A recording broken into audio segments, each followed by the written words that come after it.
হাওড়া খড়গপুর লাইনে ট্রেন ধরতে গেলে এবার কালঘাম ছুটবে, কারণ আজ থেকে আগামী 19 দিন এই লাইনে বহু লোকাল এবং 27টি এক্সপ্রেস ট্রেন বাতিল করেছে দক্ষিণ পূর্ব রেল।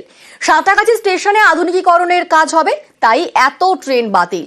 আর এর জেরে দীঘা পুরী যেতেও বেগ পেতে হবে।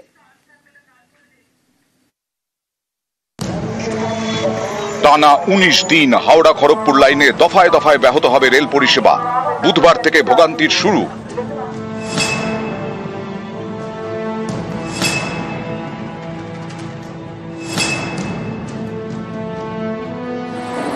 দক্ষিণ পূর্ব রেলের খড়গপুর ডিভিশনের মধ্যে পড়ে সাঁতরাগাছি স্টেশন।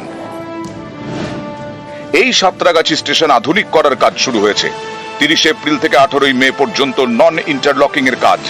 এর জেরেই টানা 19 দিন ধরে হাওড়া খড়গপুর লাইনে বহু ট্রেন বাতিল, ফলে টানা ভোগান্তি। সবসময় যেটাতে যাতায়াত করে সেটা যদি কিছুদিন বন্ধ থাকে, যারা ডেলি প্যাসেঞ্জার তাদের তো অবশ্যই অসুবিধা হবে। দক্ষিণ পূর্ব রেলের বিজ্ঞপ্তি অনুযায়ী 30 এপ্রিল থেকে 18 মে এই 19 দিনে হাওড়া খড়গপুর লাইনে 200-রও বেশি লোকাল ট্রেন বাতিল, 27টি এক্সপ্রেস ট্রেন বাতিল, অনেক লোকাল ট্রেনের সময় বদল, একাধিক এক্সপ্রেস ট্রেন চালানো হবে ঘুর পথে।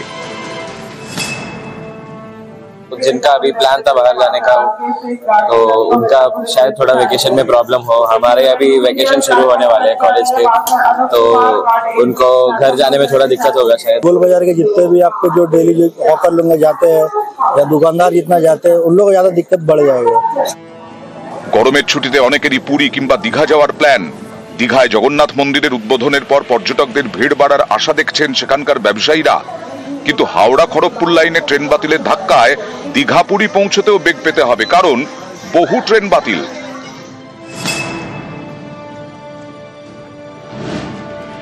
11 মে হাওড়া দীঘা কান্ডারি ও তাম্রলিপ্ত এক্সপ্রেস বাতিল। 17 মে সাঁতরাগাছি দীঘা স্পেশাল বাতিল। 17 মে কান্ডারি এক্সপ্রেস ও 18 মে তাম্রলিপ্ত এক্সপ্রেস বাতিল। 4 মে ও 6 মে পুরী শালিমার এক্সপ্রেস বাতিল। 5 ও 7 মে শালিমার পুরী এক্সপ্রেস বাতিল। 11 মে বাতিল পুরী হাওড়া শতাব্দী এক্সপ্রেস। 11 ও 17 মে বাতিল হাওড়া পুরী এক্সপ্রেস। 17 ও 18 মে বাতিল Puri Shalimar Dhauli express. NI work করে লাভটা কি হচ্ছে? রেল এক একটা দোহাই দিচ্ছে এনআই ওয়ার্ক 24 হয়েছিল এনআই ওয়ার্ক, 1 মাস লোক ভুগেছিল, এবার আবার 25 হচ্ছে, 2 দিন পরে আবার শালিমারের জন্য হবে, তাতে লাভটা কি হবে? সুতরাং রেলকে বলবো টোটাল কাজ কমপ্লিট করুক একবারে। প্রতি বছরই একই জিনিস চলছে। ট্রেন ঠিক সময় আসে না, সব সময় লেট, ঠিক সময়ে ছাড়ে না। গত কয়েক মাসে বিভিন্ন রুটে এরকম নানা অভিযোগ। এই নন ইন্টারলকিং এর কাজের পরে এই ছবিটা কি বদলাবে? 19 দিনের ভোগান্তির পরে আগের ভোগান্তি কি মিটবে? খড়গপুর থেকে শঙ্কর রায়, নিউজ 18 বাংলা। উত্তরবঙ্গ থেকে দক্ষিণবঙ্গ 3 জেলায় পথ নিয়ে ভোগান্তি। আলিপুরদুয়ারের গ্রামে একটু বৃষ্টি হলেই রাস্তায় জল জমে। দক্ষিণ 24 পরগনার গ্রামে 10 বছর ধরে রাস্তা বেহাল বলে অভিযোগ। আর উত্তর 24 পরগনার দত্তপুকুরে রাস্তার কাজ শুরু হওয়ার আগেই তৃণমূলের দুপক্ষের দ্বন্দ্ব, রাস্তায় হাতাহাতি।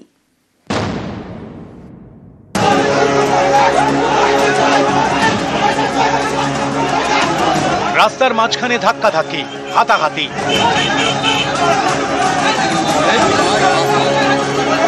উত্তর 24 পরগনার দত্তপুকুরের কদম্বগাছি, এখানকার কাঠালিয়া গ্রামে উত্তেজনা। স্থানীয়দের অভিযোগ, এই গ্রামের রাস্তা বছর 4 ধরে বেহাল, যা মেরামতির দাবিতে সরব স্থানীয়রা। বুধবার ইঞ্জিনিয়ারকে নিয়ে রাস্তা পরিদর্শনে যান জেলা পরিষদের অধ্যক্ষ আসাদুজ্জামান। এই খবর পেয়ে দলবল নিয়ে সেখানে পৌঁছে যান স্থানীয় তৃণমূল নেতা। 2 নেতার মধ্যে বচসা শুরু হয়, সেখান থেকে দুপক্ষের ধাক্কাধাক্কি, হাতাহাতি।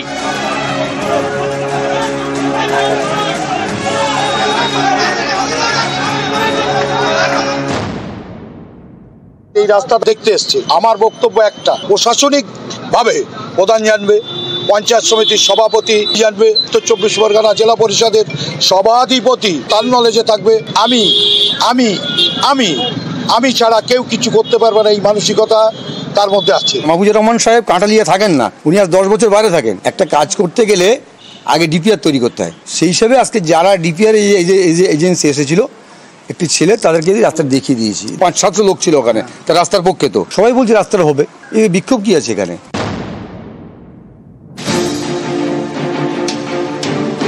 দক্ষিণ 24 পরগনার কাকদ্বীপের স্বামী বিবেকানন্দ পঞ্চায়েত এলাকা, এখানে হরিপুর জেলেপাড়া গ্রাম। অভিযোগ, এই গ্রামে যাতায়াতের একমাত্র ইটের রাস্তা 10 বছর ধরে খারাপ, ফলে ভোগান্তির এক শেষ। রাস্তা মেরামতির দাবিতে বুধবার রাস্তায় নেমে বিক্ষোভ দেখান স্থানীয়রা। দিনে রাতে মানুষের একটা অসুস্থ হলে সেই জায়গায় একটা ভ্যান টোটো ডাকলে কোনো কিছু আসছে না। দীর্ঘ বছর এইসব হচ্ছে, জানিয়েছি, জানা সত্ত্বেও কেউ কিছু গা করছে না। রাস্তার একাধিক জায়গায় গর্ত, এই গর্তে জমা জল, একটু বৃষ্টি হলেই জমা জলে ভোগান্তির এক শেষ। আলিপুরদুয়ারের বক্সার টাইগার রিজার্ভ এবং জলদাপাড়া জাতীয় উদ্যানের মাঝে কালচিনি, এখানেই উত্তর মেন্দাবাড়ি গ্রামের প্রায় 3 কিলোমিটার রাস্তার হাল খারাপ। স্থানীয়দের অভিযোগ, একটু বৃষ্টি হলেই এই রাস্তায় জল জমে যায়। বছর 3 ধরে এই ভোগান্তি চলছে। বর্ষাকালে আমাদের অনেক অসুবিধা হয়, কারণ আমরা রাস্তার মাঝখানে পুরো জল জমা হয়ে থাকে। তখন বাচ্চাদের স্কুল আসার সময় ড্রেস পুরো নোংরা হয়ে যায়, যাওয়া আসা, বাজারে যাওয়া আমাদের অনেক অসুবিধা হয়। যে রাস্তাগুলি হয়নি সেই রাস্তাগুলির কথা বলছেন, নিশ্চয়ই হয়ে যাবে আগামী দিন। দায়িত্ব নিয়ে বলছি, রাস্তা করার জায়গা থাকবে না। নিউজ 18 বাংলা। জলে জেরবার জলপাইগুড়ির প্রাইমারি স্কুল। সরকারি এই স্কুলে একটি টিউবওয়েল। অভিযোগ, সেই জলে আয়রন খাওয়া যায় না। আবার ক্লাসরুমের টিনের চাল জায়গায় জায়গায় ভাঙা, বৃষ্টি হলে ঘরে জল ঢোকে। অভিযোগ, এর জেরে দিনে দিনে কমছে পড়ুয়ার সংখ্যা।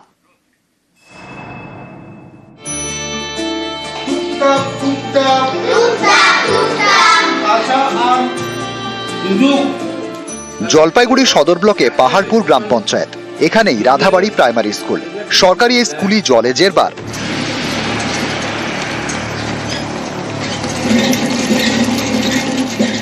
স্কুলের একটা টিউবওয়েল। অভিযোগ, সেই জলে আয়রন, তাই খাওয়া যায় না।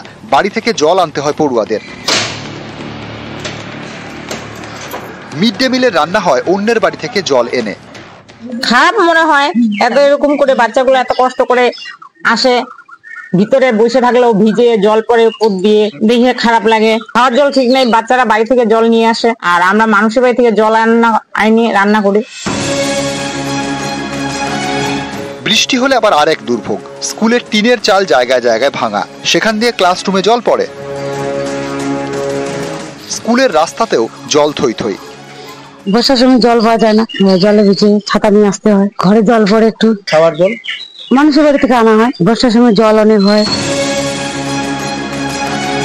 1972 রাধাবাড়ি প্রাইমারি স্কুলের পথ চলা শুরু। একটা সময় এখানে 200-র বেশি পড়ুয়া ছিল, এখন সেই সংখ্যাটা কমতে কমতে 28। স্কুল কর্তৃপক্ষের দাবি, জল নিয়ে জোড়া সমস্যার কারণে পড়ুয়ার সংখ্যা কমছে। পানীয় জলের সমস্যা, প্রচুর আয়রন ওঠে। রান্নার জল পর্যন্ত আমাদের রাঁধুনিরা বাইরে কষ্ট করে নিয়ে আসেন, এই জল আমি বয়ে আনি, ওইখান থেকে বাচ্চাদেরকে আমি সরবরাহ করি। বৃষ্টি যদি হয় বর্ষাকালে, আমাদের চাল, সেই চালগুলো ফুটো হয়ে গেছে। প্রায় বেশিরভাগ দিন বৃষ্টির সময় জল পড়ে। ওই সংশ্লিষ্ট স্কুলের যিনি হেড টিচার আছেন, তিনি আমাদের কাছে প্রেয়ার পাঠান এসআইয়ের মাধ্যমে। আমরা ইঞ্জিনিয়ার পাঠিয়ে আমাদের ওই স্কুলের জন্য যা এস্টিমেট লাগবে সেটা এস্টিমেট ভেটিং হওয়ার পরে আমরা ডিপার্টমেন্টে পাঠাবো। পানীয় জলের ক্ষেত্রে আমাদের সংশ্লিষ্ট বিডিও সাহেবকে অথবা পিএইচি কে জানাতে হবে, ঠিক করার ব্যবস্থা করবে।